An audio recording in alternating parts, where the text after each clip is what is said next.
De tout temps, l'homme s'est inspiré de son environnement et en particulier du vivant pour fabriquer des outils, résoudre des problèmes de plus en plus complexes. Et on va essayer de faire le point ici sur comment reproduire le vivant, mais peut-être plus important encore, pourquoi reproduire le vivant. Translation is okay? It's okay? Okay. Et pour réfléchir à ces questions, on a 5 invités à ma gauche. Paolo Bacigalupi, qui est un romancier américain qui écrit pour les adultes et pour la jeunesse aussi, qui est publié en France au Diable Vauvert. Tu as reçu les prix Nebula et Hugo pour ton premier roman, ce qui n'est pas une mince affaire, qui est paru en 2009. Ce roman, c'est La fille automate, en français, The Wind-Up Girl en anglais, qui met en scène Emiko, une créature artificielle qui est précisément fabriquée pour singer le vivant et en l'occurrence pour satisfaire les caprices des hommes d'affaires. Donc tu connais bien, tu as exploré le sujet de notre table ronde. À ta gauche, Sylvain Chambon, qui est un grand lecteur de science-fiction, n'est-ce pas? Tu es informaticien le jour, donc je suppose que c'est la nuit que tu t'intéresses à l'interface entre les sciences du vivant et de l'information, et en particulier la génomique, la biologie des systèmes et ce genre de questions. Tu as également écrit plusieurs nouvelles, dont une est parue récemment et tu seras en signature juste après. À ta gauche, au milieu, donc, Alexei comment on dit d'ailleurs, Grimbaud.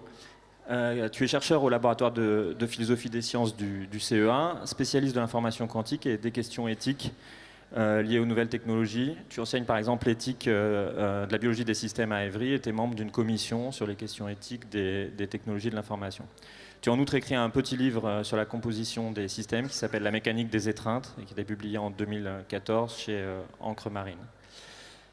À ta gauche, Vincent Bontemps, également membre du laboratoire de philosophie des sciences du CEA, expert en méthodologie de la conception.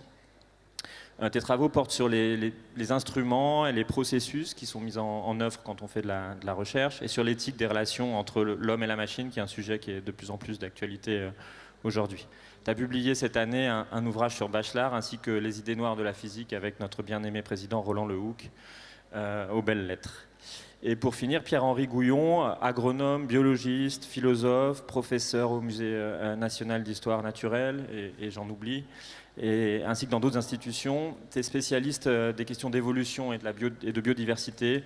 La génétique, je pense, n'a pas beaucoup de secrets pour toi, et tu as écrit plusieurs ouvrages sur ces questions.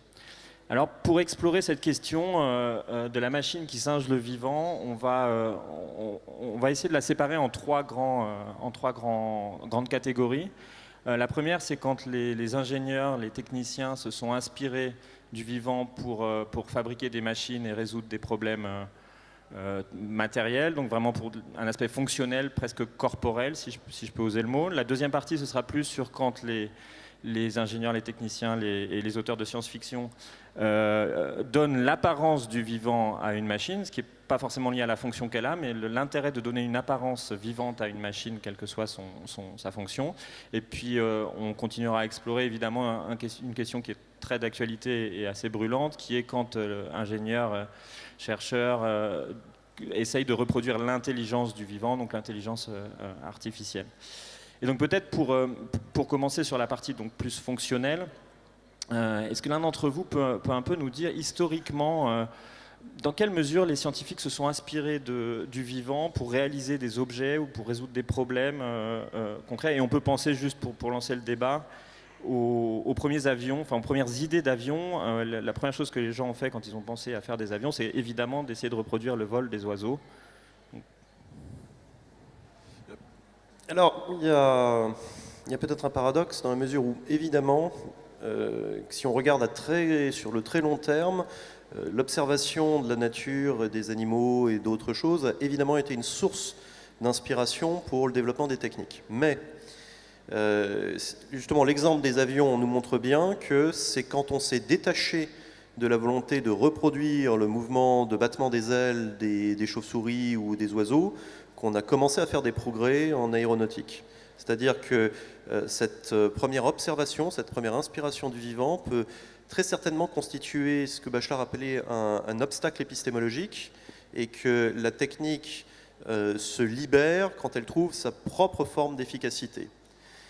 Ça va jusqu'au point que ce qui est perturbant peut-être dans le développement des robots, et là je ne pense pas aux robots, les androïdes, les choses auxquelles on songe le plus souvent, je pense à les robots que vous trouvez dans les usines, qu'on ne vous montre pas d'ailleurs, parce qu'ils ont quelque chose de très profondément effrayant, qui est qu'ils réalisent très très vite et très très efficacement des opérations autrefois dévolues à l'opérateur humain, mais qu'ils ne la font pas du tout comme le ferait un opérateur humain. Les robots qui travaillent en usine ne ressemblent pas à des androïdes. Hein. Ce sont des machines-outils, par exemple, sur lesquelles on a greffé, et puis qui font zzz, zzz, zzz, à toute vitesse, et puis on voit des petits singes autour qui s'affairent pour retirer les pièces, pour les remettre, pour régler, pour remettre de l'huile, pour machin comme ça. Et c'est pour ça que c'est très effrayant. C'est pour ça qu'il est totalement interdit. Vous pouvez voir autant que vous voulez des reportages sur des robots zoomorphes ou androïdes, vous ne verrez jamais un reportage à la télé sur ce que sont vraiment 99% des robots qui ne ressemblent pas à des êtres humains, mais qui vous feraient très très peur. Parce que, voilà, donc il y a cette idée qu'il y a quelque chose qu'un autre philosophe qui s'appelle Günther Anders appelait l'humiliation prométhéenne, et qui est que l'homme découvre en étant confronté au robot qui n'est finalement pas la forme d'organisation la plus efficiente pour faire ce qu'il fait. Et ça, c'est différent des problèmes qui sont liés aux robots qui ressemblent à des êtres humains, qui sont plus des problèmes spéculaires, qui sont des problèmes de vacillement de l'identité. On y viendra, je crois, dans la deuxième partie. Mais dans la première partie, ce qu'il faut réaliser quand même, c'est évidemment, de nos jours, on revient vers des argumentations sur le biomimétisme, inspirons-nous du vivant, c'est très à la mode, pour des bonnes et des mauvaises raisons. Et souvent, quand même, c'est du storytelling. Souvent, c'est quelque chose qu'on raconte après coup, en fait. On fait une invention technique et après, on la justifie par un exemple tiré de la nature. D'accord ? Les cas où la reproduction de quelque chose d'animal produit de très bons résultats, bien sûr, alors c'est parce que plus on a de culture quand même dans l'arbre du vivant, plus on a de chances de trouver des schémas intéressants, hein, mais ce n'est pas le cas le plus courant. Voilà. Oui, je voudrais ajouter que, en fait, non seulement ça ne marche pas directement comme ça, et l'exemple des ailes est excellent, il a bien fallu abandonner l'idée de battre des ailes pour que ça marche, mais souvent c'est dans l'autre sens que ça a marché, curieusement. C'est-à-dire que il y a eu une période où on se demandait à quoi servait le cœur. Et on a pensé d'abord que c'était l'endroit où on mettait les sentiments, hein, vous savez tout ça, et puis après on a pensé que c'était un organe qui permettait de faire de la chaleur, et puis, c'est dans l'Angleterre qui commençait à s'industrialiser à fond et où il y avait des pompes partout que tout d'un coup, Harvey a eu l'idée que le cœur était une pompe. Donc c'est parce qu'on avait créé des pompes qu'on a compris la fonction du cœur. Et on a un autre exemple qui est tout aussi important et sur lequel on pourra revenir dans la troisième partie, c'est l'aspect informationnel. C'est-à-dire que dans What is Life, Schrödinger, donc au milieu du XXe siècle, au début du XXe siècle, propose l'idée qu'il existe un code avec des choses écrites dessus dans le vivant. Bon, il se trompe, il pense que c'est des protéines, il ne pense pas à l'ADN, mais par ça, l'idée était bonne. Et c'est dans le monde de l'informatique, dans un monde dominé par l'informatique, que va naître cette idée d'un code génétique et du fait que les êtres vivants transmettent une information. Et c'est une des choses que je trouve absolument remarquable, c'est que l'information codée sur l'ADN, celle des gènes, elle est écrite d'une façon très très proche de notre langage à nous. C'est de la combinatoire avec une syntaxe, etc. etc. Et tout compte fait, c'est seulement une fois qu'on a pu étudier la façon dont nous codions l'information qu'on a compris comment l'information se codait dans le vivant naturellement. Oui, il faut, je m'excuse, je n'ai pas beaucoup de voix aujourd'hui, il faut toujours, à côté de l'idée de l'imitation, mettre l'idée de la perfection. Il y a une histoire que nous raconte Cicéron à propos d'un peintre grec qui devait peindre Hélène sur le mur d'un temple et qui a fait appeler plusieurs filles comme modèle, plusieurs filles de cette ville, en disant non, non, non, je ne peux pas choisir une fille seulement comme modèle d'Hélène, parce qu'Hélène, c'est la femme la plus belle de la mythologie grecque, mais je veux prendre la jambe d'une fille, la tête d'une autre fille, le pied d'une autre fille, et je veux faire une femme composée, plus belle et plus parfaite que n'importe quelle femme naturelle, parce que, dit Cicéron, la nature ne fait rien de parfait. Et donc la perfection, c'est ce qu'ajoute l'ingénieur à cette idée de l'imitation. J'ai l'impression que vous êtes plutôt allé dans le sens que ça ne marche pas de s'inspirer du vivant pour réaliser. Est-ce que vous auriez des exemples qui marcheraient? Quelque chose qui se serait... où on aurait vraiment singé le vivant pour produire un objet technologique une grande réussite? Oui, alors, il y a quand même quelque chose d'extraordinaire, c'est le fait simplement que les êtres vivants soient capables de faire des trucs, hein, qui soient adaptés à leur environnement, etc. Et ça... c'est Darwin qui a commencé à proposer la première hypothèse qui permettait de bien comprendre ce qui se passait avec l'idée de sélection naturelle.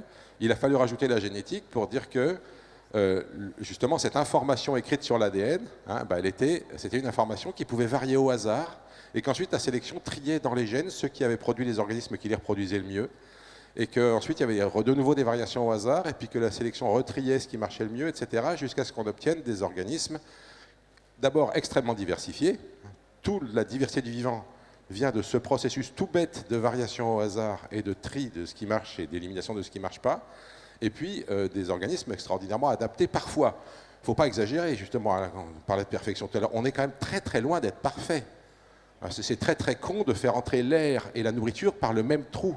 Je ne sais pas si vous avez remarqué, mais il arrive du coup que la nourriture passe du mauvais côté, et c'est très très désagréable, et ça peut même tuer des enfants ou des vieux.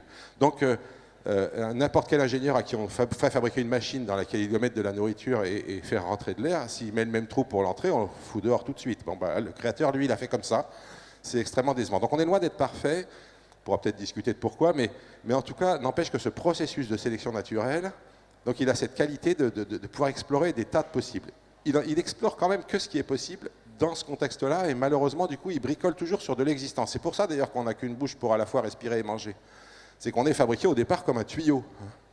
Bon, j'ai pas le temps de vous expliquer comment se développe un embryon, mais au départ, on est un tuyau avec une bouche et un anus, et puis après, on met des trucs autour. Donc évidemment, ça limite les possibilités, mais enfin, vous voyez que ça ne les limite pas tant que ça quand vous comparez l'état de... Je parle seulement des animaux, là.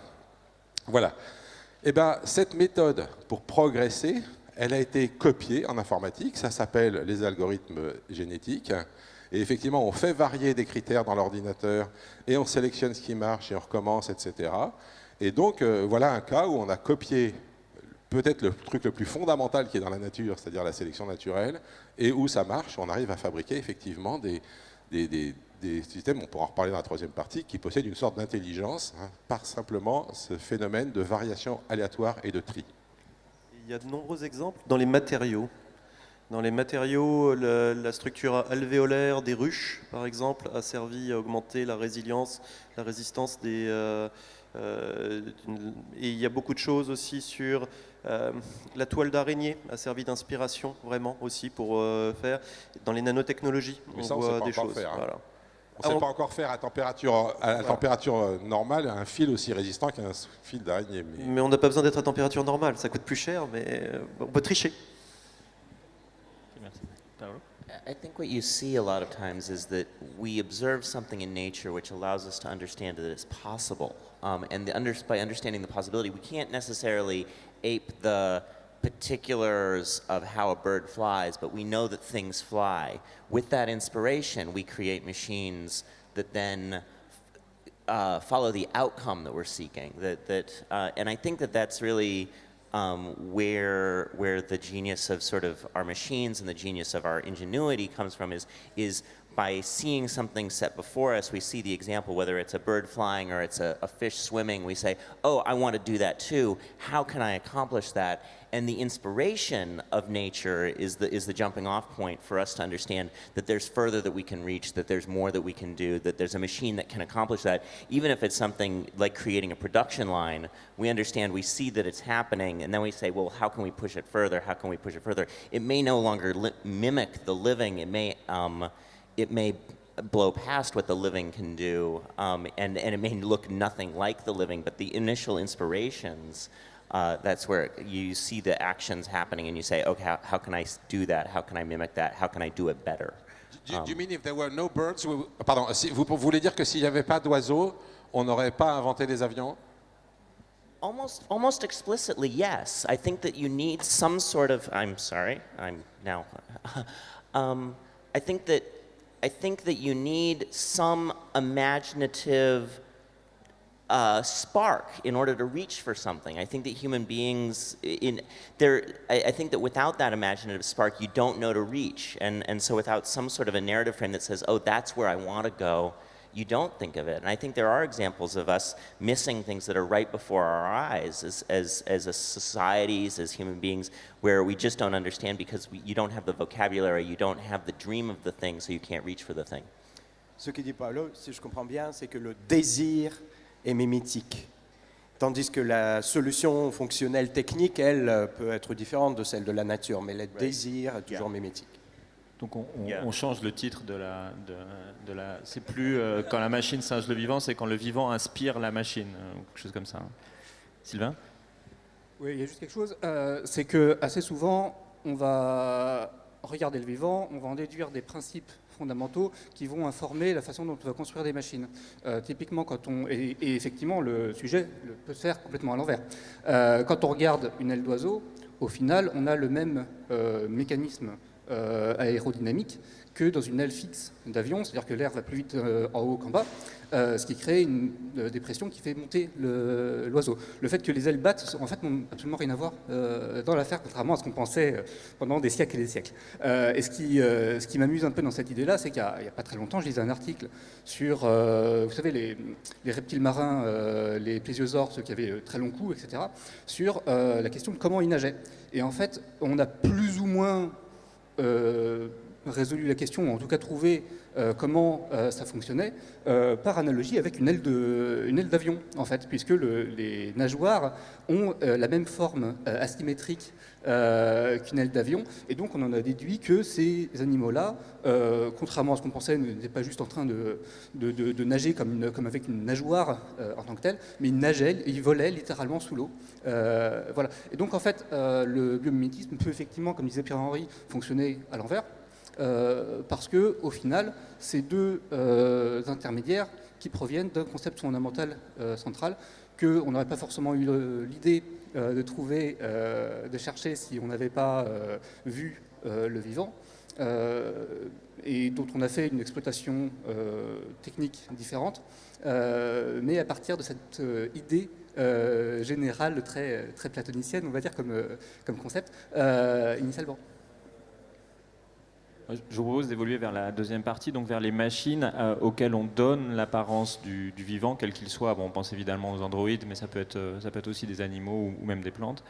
Peut-être au niveau narratif, donc pour l'auteur de science-fiction, quelle est la recette narrative absolue, et tu l'as beaucoup exploré dans ton premier roman, de donner à une machine une apparence humaine. À quoi ça sert en quelque sorte?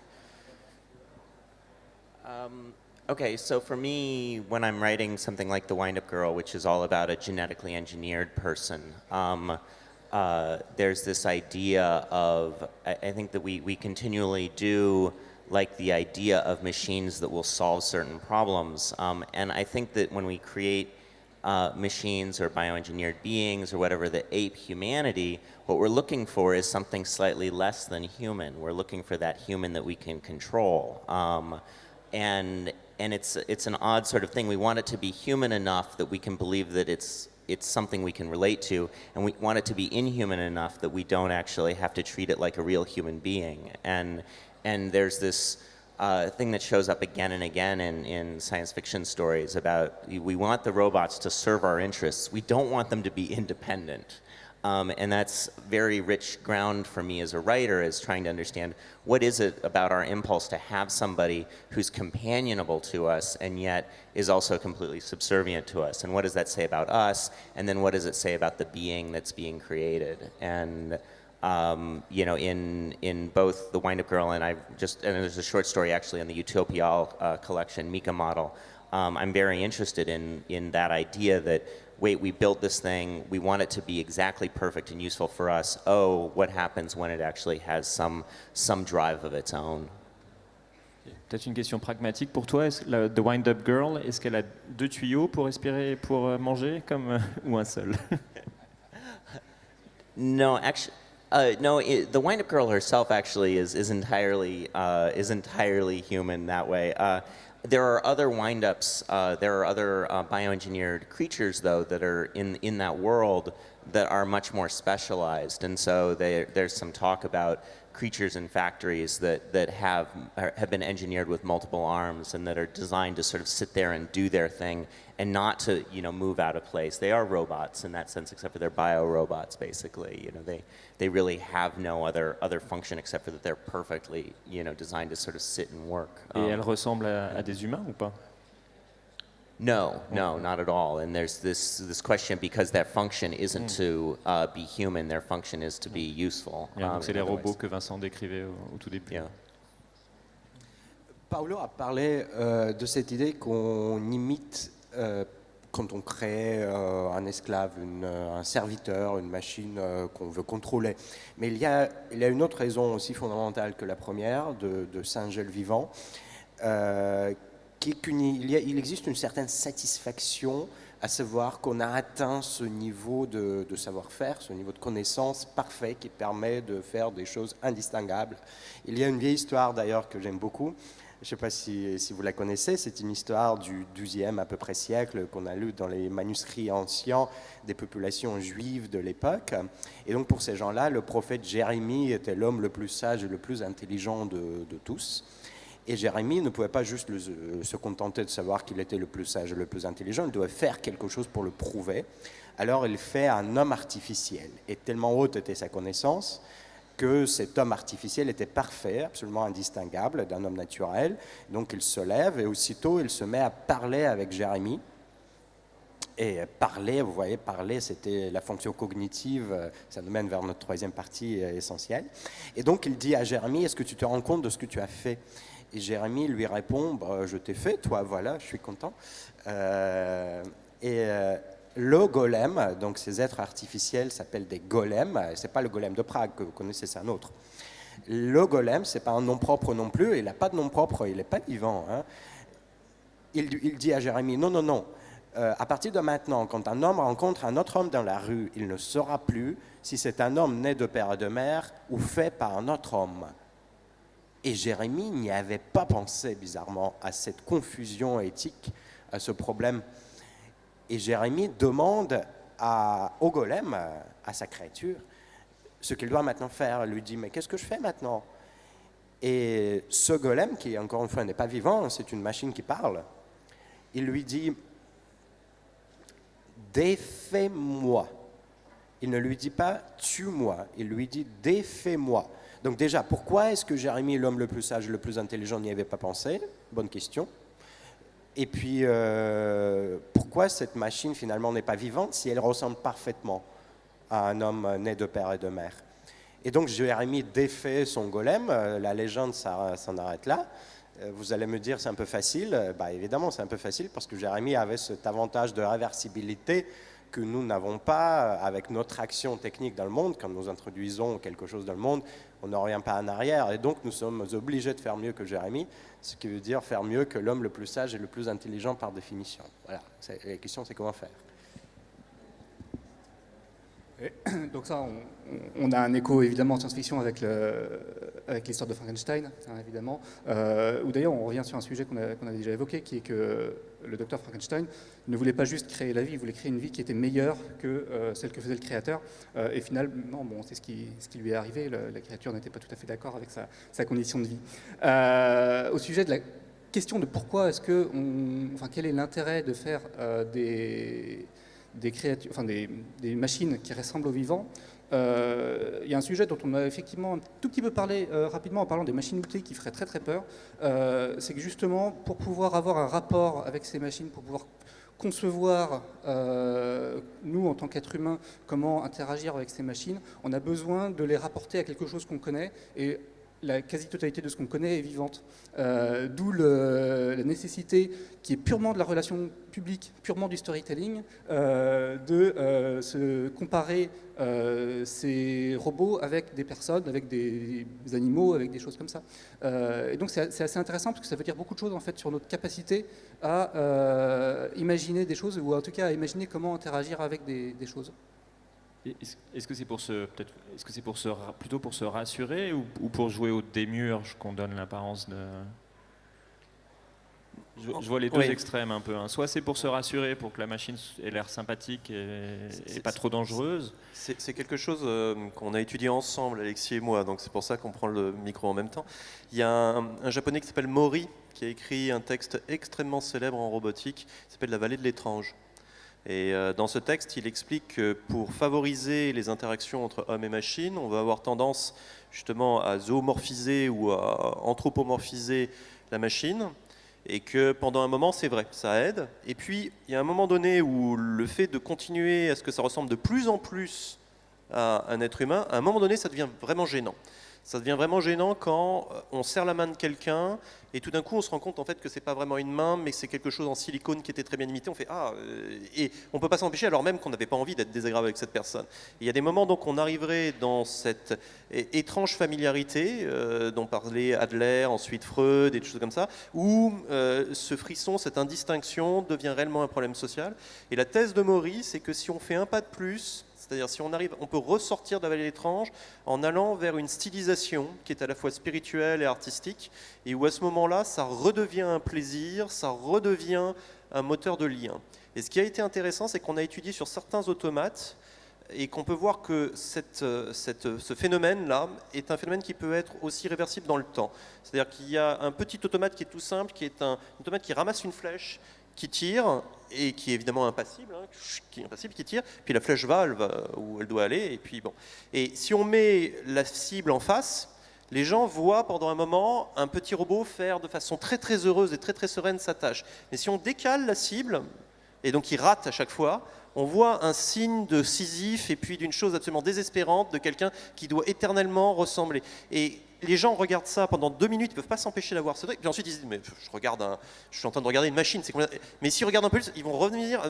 Voilà, vous voyez, il peut y avoir ces effets d'oscillation à l'intérieur du mimétisme.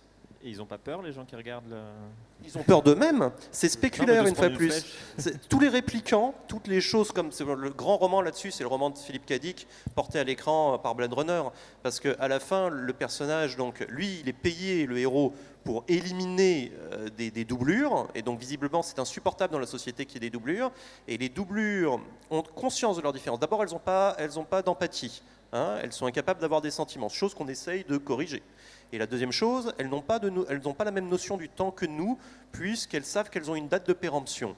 Et au bout d'un moment, quand le robot, à la toute fin, le dernier monologue, exprime des choses qui sont sa singularité à lui, des choses qu'aucun être humain ne pourra voir, l'aube sur telle lune de machin, je ne sais plus quoi, à ce moment-là, le personnage qui est le chasseur s'identifie à lui juste à ce moment-là. C'est quand on exprime la singularité qu'on retrouve. Donc ça met en cause notre propre sentiment d'existence. Il y a un autre japonais qui s'appelle Ishiguro, qui fait des robots qui sont sans intérêt du point de vue industriel, fonctionnel, mais qui ressemblent parfaitement aux êtres humains. Bon, la question, c'est pourquoi il les fait. Et pour terminer avec mes histoires de golem, il y a une réponse dans les histoires de golem. C'est-à-dire dans la tradition de ces golems, dans la Kabbale, etc., il est interdit de faire un golem tout seul. Parce que ça, c'est oser se mettre au niveau de Dieu, du Créateur, etc. Et par contre, il est aussi interdit de faire un golem à plus de 3. Pourquoi ? Parce que si vous êtes trop nombreux, la connaissance soi-disant secrète, la connaissance qui n'est pas censée échapper, va se propager, va devenir universelle. Et ça c'est condamné aussi. Et donc ça, c'est intéressant de se demander pourquoi dans ces légendes, il y a ces 2 interdits, pas seul et pas à plus de 3, donc seulement à 2 ou à 3, on peut faire un golem. Qu'est-ce qui est derrière, quelles sont des morales, quelles sont des politiques derrière, fait que dans les légendes, il y a ces 2 interdits-là. Juste pour revenir sur Blade Runner, quelque chose qui est absolument fabuleux dans le livre, qui apparaît beaucoup moins dans le film qui en a été tiré, c'est les animaux. Le titre original du roman, c'est « Les androïdes rêvent-ils de moutons électriques ?» Et en fait, si Deckard, le chasseur, va aller chasser les réplicants, c'est pour gagner de l'argent. Pourquoi ? Parce qu'il a envie d'acheter un mouton électrique qui ressemble parfaitement à un vrai mouton qui broute de l'herbe synthétique comme si c'était de la vraie herbe, et ainsi de suite. Et ça, pour se rassurer, et c'est quelque chose qui est complètement courant dans la société dans laquelle ils vivent, c'est pour se rassurer sur l'état du monde dans lequel ils sont, puisque le monde, on le voit un peu à demi-mot, a été complètement dévasté, il n'y a plus vraiment de nature, et la façon dont les gens retrouvent leur humanité, c'est en élevant, entre guillemets, des animaux complètement mécaniques. Donc on en revient un petit peu à cette idée de mimétisme pour se rassurer. I think that there's a natural human impulse to find ourselves in almost anything and to desire to see ourselves in almost anything. And going back to the example of watching the little robot shooting an arrow, that we suddenly anthropomorphize feelings, we connect and think that there's something there, we connect more. We see this with, and thinking about like, the robot, the Aibo, the little dog robot, and how it didn't look like a dog exactly, but it had enough of the general shape that we could connect, we could project the rest of the details of dog into it. We do this with comics too. You connect more with a partially formed image of a person, not a perfectly drawn image. If you have two dots and a line, you suddenly see a face. You know, there's interesting things where we project ourselves all across different media and into, you know, we'll project life into a tree in a way that, you know, isn't really there, but we want it to be there. And I think that in our creations, when we start creating things, that impulse is so strong that does then become the I don't know, the sort of the highest tier of accomplishment is that if we create a machine that truly appears like us, it allows us to feel connected. I think there's a hunt for connection with our physical realm, and so in our inventions, that there's always that inherent desire, and it's not just actually machines. We do it with all of our physical surroundings, and this is just another expression of it. So when we start trying to build androids, we start trying to connect to robots. It's just this almost, it's an expression of our human desire to see ourselves replicated everywhere in the world and be able to identify with it, I think. It's just our need to connect. Oui, je pense qu'il y a plusieurs difficultés supplémentaires dans cette question-là. D'abord, si jamais on voulait faire un robot qui soit très très humanoïde, le mieux, ça serait effectivement, comme l'a proposé notre collègue écrivain, que de prendre un être biologique. Il ne vaut mieux pas le faire en latex, hein, ça ne sera jamais aussi bien. Tant qu'à faire, donc, il vaudrait mieux faire un être biologique qui ressemble à nous. Et au fond, la question, c'est à quel moment est-ce qu'on va décider que c'est un humain ou pas? Si jamais je fabriquais, si je synthétisais un être biologique qui est entièrement la forme d'un humain, mais que je changeais des trucs dans son cerveau, est-ce que ça serait quand même encore un être humain? Et ça permettrait effectivement de faire des esclaves qui seraient très très obéissants, qui feraient tout ce qu'il faut. Je vous signale quand même que cette idée-là, elle est d'une certaine façon proposée par Aldous Huxley dans Le meilleur des mondes. Les Epsilon, c'est des êtres humains normaux en quelque sorte, mais qui ont quand même été sélectionnés négativement, alors pour être assez peu doués intellectuellement, et qu'on conditionne dès leur conception, d'ailleurs même avant leur naissance, pour faire une tâche complètement stupide et répétitive, et comme ça ils la font toute leur vie en étant extrêmement heureux de faire cette tâche répétitive. Donc on a réussi à fabriquer des sortes de robots humains en quelque sorte, et des individus, et le problème du consentement se pose même pas parce qu'ils sont contents de faire ça, hein. Et donc la question éthique, vous voyez, se pose bien. Est-ce que si je fabriquais un robot vraiment humain, mais très heureux de faire son travail de robot, est-ce qu'il y aurait un problème éthique ou pas? Évidemment qu'il y en a un, mais il est difficile à définir, et il n'est pas de l'ordre du consentement. Well, and there's another question here, which is the idea that if you bioengineer something, it's a living object. If it's genetically engineered, we have this entirely living object. So if we engineer someone who has an IQ of 50 and is very malleable for our purposes, you know, what is that, and what does that say about us? I remember watching a video of a cockroach with a little attachment on it that allowed people to remote control the cockroach, and watching a living creature being driven about by a human being was probably the closest thing to true evil I've ever seen. And I've never identified with cockroach in my life. And suddenly I thought, oh, there are ethical lines that we should not cross when we interact with other human, when we interact with other animals, with our other biological beings. And so like there's this one line where we create the idea of an engineered person, a manufactured person that's all entirely living. But there's this other version that I've been thinking about, which is, oh, well, what if we just took out a little piece of it that made it seem human? So if we bioengineered the body of a human being, but we plug in some kind of a brain that's electronic instead, so we can convince ourselves, well, the skin of the thing it's just a shroud around the actual mechanics. So we know that because it's a mechanical interior driving this system, we don't have to have the same ethical questions that we might otherwise if we just engineered that thing. And I don't know, at what moment does the thing cross over into having some sort of right of existence and right of respect, and I'm still not sure exactly where that line is. But Alexei? Oui, il se trouve que j'organise dans un mois un colloque sur la biologie de synthèse et la notion de vie. Donc justement, cette notion de vie, elle est très amusante parce qu'elle n'a pas de définition scientifique et pourtant, elle a un rôle culturel, social, juridique, éthique majeur. Ce qui est vivant doit être respecté, il a une dignité du vivant qui n'est pas une projection de nos idées anthropomorphes, mais une sorte d'être autonome, donc qu'on doit respecter. Et pourtant, la frontière est complètement floue et elle n'existe pas scientifiquement. Donc comme disait Paolo, justement, si on fait un être artificiel en latex, hein, un robot, on se dit, peut-être le robot lui-même est content, mais quand même c'est une projection des valeurs humaines sur une machine. On sait très bien que c'est une machine. Tandis qu'il suffit de prendre n'importe quel insecte ou de modifier le vivant, justement comme disait Pierre-Henri. Et là, parce qu'on sait dès le début que c'est vivant, il y a un tout autre jugement éthique qui est impliqué. Il y a cette idée de dignité propre, de respect qui est dû à cet être, même si finalement la différence n'existe pas, ou la différence est minime. Heureusement, pour le moment, on ne sait pas fabriquer d'êtres vivants.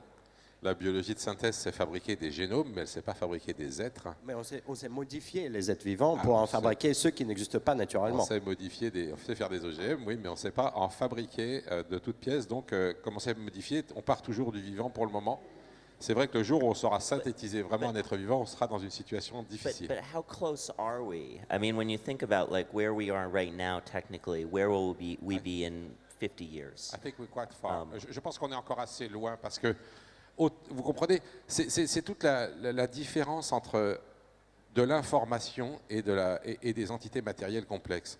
L'information portée par l'ADN, c'est quelque chose de très simple. C'est comme un livre, c'est comme un programme informatique. Vous pouvez changer les lettres et puis voilà, vous refabriquez. Et donc, on peut facilement modifier un livre. Si je vous donne un livre, vous pouvez facilement le modifier. Si je vous donne une recette de tarte aux pommes, vous pouvez facilement changer quelques mots là-dedans et ça fera une tarte aux pommes différente. C'est ce qu'on fait quand on fait des OGM. Si vous voulez. Mais si je vous donne une tarte aux pommes et que je vous demande de la refaire sans la recette, si vous voulez, là, ça devient beaucoup plus compliqué parce qu'il y a plein de choses dedans. C'est de la refaire à partir de rien. Hein, pour faire une tarte aux pommes, il faudra quand même que vous ayez la farine, il faudra que vous ayez le beurre, il faudra que vous ayez les pommes, il faudra que vous ayez le four. Et si vous n'avez rien du tout, et c'est ça notre situation actuellement, nous ne savons pas fabriquer un être vivant, nous savons seulement changer les instructions qui servent à le fabriquer. Et c'est beaucoup plus facile de changer une instruction que de fabriquer cet objet. On sait fabriquer des êtres vivants, c'est la reproduction, mais c'est un mode de fabrication assez particulier. Oui, mais justement, on part nécessairement d'un être vivant pour faire ça. Partir à partir de rien. Déjà d'où vient la différence entre un vivant et un mort? Il y a la même chose dedans. Il n'a pas changé tout d'un coup de composition au moment où il meurt. Donc il y a une dynamique qui doit exister et c'est très difficile, je pense que ça sera très difficile. So right now my impression is that we could probably create a human embryo that we could take certain information and say we were going to create a human embryo with blue eyes and blonde hair, and we could implant it into a womb and grow it and have an engineered person on some level. Ceci existe dans un certain nombre de pays. En Californie, il y a une entreprise dans laquelle vous pouvez faire trier vos embryons pour quelques centaines de critères. C'est assez cher, mais j'ai vu un documentaire récemment où des parents français allaient faire ça là-bas, puisque c'est interdit ici. Et les parents disaient, oui, c'est vrai que, je ne sais plus combien c'était, 200 000 euros, c'est un investissement. Enfin, de toute façon, un enfant, c'est un investissement quand même. Hein. Mais Pierre-Henri, ça fascine même plus, je pense, que la création ex nihilo, qui reste quelque chose d'assez inatteignable, parce qu'on a parlé tout à l'heure de cette création ex novo à partir d'atomes, quoi. Enfin, et c'est pas nécessairement ça l'objectif, Parce que ce que nous savons déjà faire pas mal, éditer les génomes, peut-être dans 50 ans, on le saura faire encore beaucoup mieux, c'est extrêmement fascinant. Donc l'idée de prendre de l'argile, de la matière première, comme avec les golems, et fabriquer un vivant à partir d'atomes, c'est pas nécessairement ça ce qui fascine le plus. Oui, non, je disais juste ça parce que je revenais sur ce qui avait été dit, c'est qu'à partir du moment où on part d'un vivant, il y a une notion de respect de départ. Donc le jour où on saura le faire à partir d'inanimés, la question de savoir à quel moment le respect apparaît comme une émergence dans ce qu'on est en train de faire deviendra encore plus compliquée. Alors, moi justement à ce sujet, j'aurais envie de dire que c'est précisément un héritage culturel et qu'il est fort douteux que de penser que tout vivant a le droit à plus de respect que quelque chose qui est inanimé. Il y a beaucoup de machines pour lesquelles j'ai beaucoup plus de respect que le ver solitaire. Voilà, il y a des vivants que je veux voir mourir.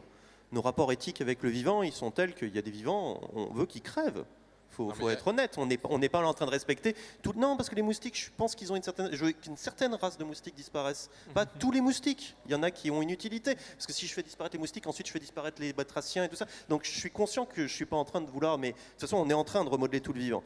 Et le fait que nous ayons de plus en plus une gamme d'êtres techniques autour de nous qui nous offrent toute une palette et tout un spectre du coup de sentiments éthiques différents, ça demande à remettre en cause ces grandes frontières qui sont par exemple la coupure anthropologique, de sentir que les hommes sont différents de tous les autres vivants, ce qui ne serait peut-être pas arrivé si plusieurs espèces humaines avaient survécu. Nous sommes un cas particulier dans l'histoire, où il n'y a qu'une seule espèce humaine sur la planète. Voilà, d'habitude, il y en avait plusieurs. C'est parce qu'on les a zigouillés, c'est pas compliqué. Mais... Peut-être, ou peut-être que... Ouais, c'est une possibilité qu'on ait zigouillé Néandertal, mais peut-être pas. Et donc, ce que je veux dire, c'est que ces frontières où on dit nous ne devons respecter que les personnes humaines, elle est très douteuse. On n'est pas obligé d'avoir le même respect pour les autres, mais on peut avoir un respect pour les animaux, pour les plantes, on peut avoir un respect pour certaines machines, on peut avoir du respect pour certains bâtiments. Je veux dire, il y a une gamme éthique qui est en train de s'ouvrir et une problématique beaucoup plus large où il faut revenir et remettre en cause des préjugés, des choses qui sont de l'ordre du préjugé, qui sont de penser qu'il y a des frontières absolues entre l'humain, le vivant et l'inanimé. C'est pas exact. Nous sommes, nous, l'être humain, en charge éthiquement de savoir avec qui nous voulons vivre, et ça dépend de tous les... Enfin, quels sont les êtres qui vont nous accompagner encore dans le futur. Et il faut prendre sa décision assez rapidement, puisque nous sommes en train, par la suite des choses, d'éliminer beaucoup d'êtres actuellement. Donc il va falloir faire des efforts. Si nous voulons vivre avec des renards, il faudra faire des efforts pour qu'il y ait encore des renards. Et pareil pour les machines. Quelles sont les machines que nous voulons garder avec nous? Des bombes atomiques ou autre chose? Et la question éthique nous incombe maintenant, et c'est plus compliqué que juste de dire c'est vivant, c'est pas vivant, c'est intelligent, c'est pas intelligent. C'est plus compliqué. Oui, absolument, surtout que je suis assez convaincu que le premier être vivant synthétique qu'on va créer, ça va être une bactérie qui va produire du pétrole. Le respect qu'on peut avoir pour une bactérie qui va aspirer le CO2 de l'air et produire du pétrole, voilà, si ça existe encore, c'est encore mieux. Je suis pas à la page. Mais le respect qu'on peut avoir pour cette bactérie, honnêtement, il m'échappe un petit peu. À part comme création intellectuelle, où là c'est fabuleux. Mais, Parce que c'est une bactérie et qu'on ne peut avoir de rapport éthique avec les choses à notre échelle. Quand les choses sont trop grandes ou trop petites, tu n'as pas de rapport éthique avec une fourmi. Tu as un rapport éthique avec une fourmilière. Et tu auras un rapport éthique avec cette colonie de bactéries qui sont en train de nettoyer ton atmosphère, tu la respecteras. But I think though that I think that there are these uncanny valleys. There are these surprising moments where we realize, oh, that's too far. Why is it? With bacteria, I don't care for some reason, but for some reason, a cockroach that I would happily smash, I don't want to see it driven around.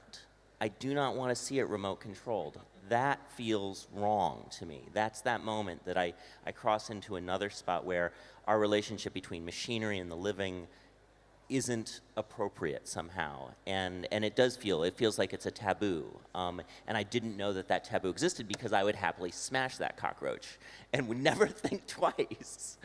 But I think that whether that's the creation of a robot that looks a little too human but not quite human enough, whether there are these moments that we find ourselves caught in surprising gaps, and I don't think we're done discovering all of those strange gaps.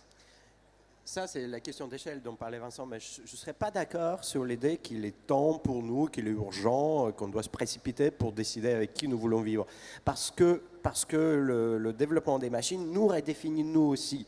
Nous ne sommes pas les mêmes nous aujourd'hui ou d'ici 20 ans ou d'ici 50 ans.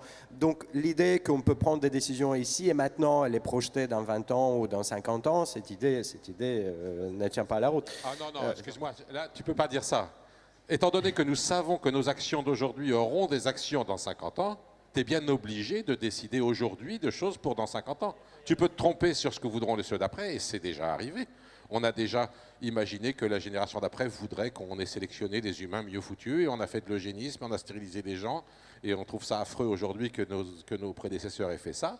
Donc évidemment qu'on peut se tromper, mais tu ne peux pas te dédouaner de ta responsabilité aujourd'hui, sachant que tes actions, regarde, excuse-moi, laisse-moi finir, avec l'argument que tu donnes, eh bien, foutons-nous du climat, continuons à foutre du CO2 dans l'atmosphère, et ceux d'après, ils se démerderont, ils auront fabriqué les machines pour régler ça. Non, on ne peut pas faire ça. Non, par contre, tu ne peux pas justifier ta décision ici et maintenant par les gens, par les générations futures qui existeront dans 50 ans. C'est ta responsabilité ici et maintenant, et la justification ne vient pas du tout de ces générations qui n'existent pas, parce que ces générations, tu ne peux pas même les imaginer. Tu ne sais rien à propos d'elles. Donc cette responsabilité, elle n'est absolument pas justifiée par ce qui va exister dans 50 ans, mais parce que tu imagines aujourd'hui, ici et maintenant, toi, et pas les gens qui vivront dans 50 ans. Je pense qu'il est urgent de décider de vivre un peu avec notre public. Parce que le temps passe. Donc j'aimerais savoir si dans le public, il y aurait des questions sur ce débat brûlant. Moi, je reviens sur une question plus par rapport à l'anthropomorphisme et au zoomorphisme. Est-ce que vous ne pensez pas que justement l'idée de recréer du vivant, quelque chose qui nous ressemble ou qui ressemble à ce qu'on connaît, tient aussi du fait de nous confronter à notre capacité à reproduire et à dépasser. C'est-à-dire, je vais essayer de reproduire un humain et à partir de là, me confronter à l'idée, voilà, je suis capable de faire et qu'est-ce que je peux en faire par la suite? Est-ce que je pourrais produire un surhumain ou des pièces détachées La réponse simple, c'est oui, vous avez raison. La réponse moins simple, c'est Alexis qui va vous la donner. Oui, vous savez, il y a ces grands moments de la vie humaine, la naissance, la procréation et la mort. Et ces grands moments fascinent toujours et les choses tournent, ces idées à la fois techniques mais aussi de la science-fiction, ça tourne toujours autour de ces grands moments de la vie humaine. Et donc oui, forcément, que vous parliez du transhumanisme avec le désir d'immortalité ou de la précréation et donc de la naissance ou de l'acte sexuel et des robots sexuels par exemple, on revient toujours à ces 3 grands moments de la vie humaine. Il y a une autre question par là-bas, je crois.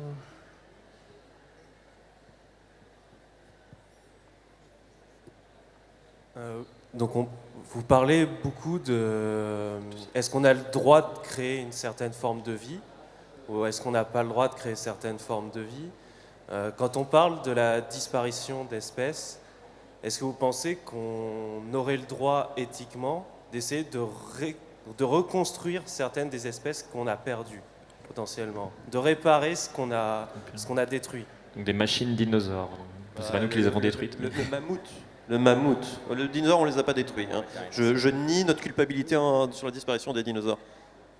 Bon, écoutez, je voudrais vous dire 2 choses à ce sujet. Premièrement, il y a des problèmes éthiques le jour où on commence à nous dire qu'on va reconstituer des hommes de Néandertal. Et il y a des fous qui sont en train de démarrer ça. Hein, et quand on leur demande, mais vous allez le mettre dans une cage ou dans un appartement, ce n'est pas leur problème.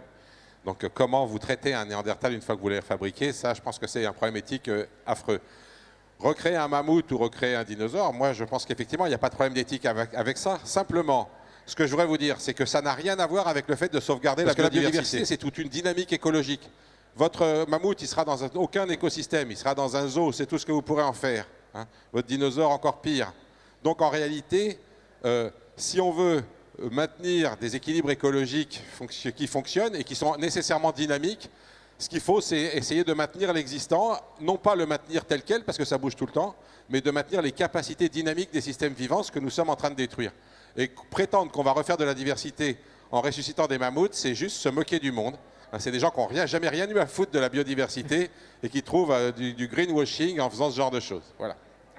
C'est marrant quand même. Oui, c'est bien. On va prendre encore une question. Moi, j'avais une question. En fait, on fait beaucoup la différence entre ce qui est vivant et ce qui est mécanique. Mais est-ce que c'est pas finalement simplement de l'information qu'on encode de façon différente? Est-ce que je veux dire, on ne doit pas déplacer un peu la différence qu'on fait entre les deux sur plutôt est-ce qu'il y a une conscience, enfin une forme de conscience si on veut. Bon, alors j'ai écrit un livre sur ce sujet qui s'appelle Le fil de la vie, mais je laisse. Il y a des différences quand même profondes. Pour l'instant, si on prend des vivants très élaborés et des machines aussi à une certaine échelle. Le vivant est le fruit du processus de la sélection naturelle et donc c'est quelque chose qui est très bien fait, très bien adapté. Voilà. Et il n'y a pas de machine pour l'instant qui puisse prétendre être aussi concrète qu'un être vivant. Maintenant, il y a aussi des processus très différents. On en discutait juste avant de venir sur scène. La sélection naturelle, c'est le mécanisme de Darwin pour l'évolution du vivant. Ça veut dire qu'il y a une continuité et puis il y a ces différentes tentatives et par la reproduction, ceux qui arrivent à la sélection. Dans la technique, il n'y a aucune raison que ça soit comme ça. Il y a aussi ce que j'appelle des lignées techniques, enfin, surtout ce que Gilbert Simondon appelle des lignées techniques qui se développent dans le monde des artefacts, mais là, il peut y avoir transmission des caractères acquis, ça peut tout à fait être lamarckien. Puis rien vous interdit de prendre une partie d'une machine pour en faire le début d'une autre machine. Vous ne pouvez pas faire ça avec un être vivant. Donc les deux phénomènes sont quand même dans des dynamiques différentes. Il n'y a pas de variation aléatoire ni de reproduction sexuée chez les machines, donc c'est pas darwinien, vous voyez, le phénomène de l'évolutionnisme technique. Donc voilà, c'est deux choses, quand même deux règnes assez distincts qui ensuite peuvent avoir des marges, des spectres, des choses qui se rejoignent. On fait chacun une réponse courte, je pense. Ouais, c'est la mienne. Y a-t-il une frontière scientifique, sans parler de conscience, y a-t-il une frontière scientifique entre vivant et artificiel? Non. Je ne connais pas de définition scientifique de la vie ou du vivant. Par contre, y a-t-il une différence culturelle ou pour la société, éthique, juridique, morale, tout ce que vous voulez? Oui, et fondamentale. Elle est fondamentale. Et elle ne disparaîtra pas. C'est-à-dire vous ne pouvez pas effacer la notion de vie de nos façons de penser, concevoir la société. Et donc, comment concilier la science d'un côté qui ne dessine pas cette frontière et la société qui en a besoin? Ça, c'est la grande question.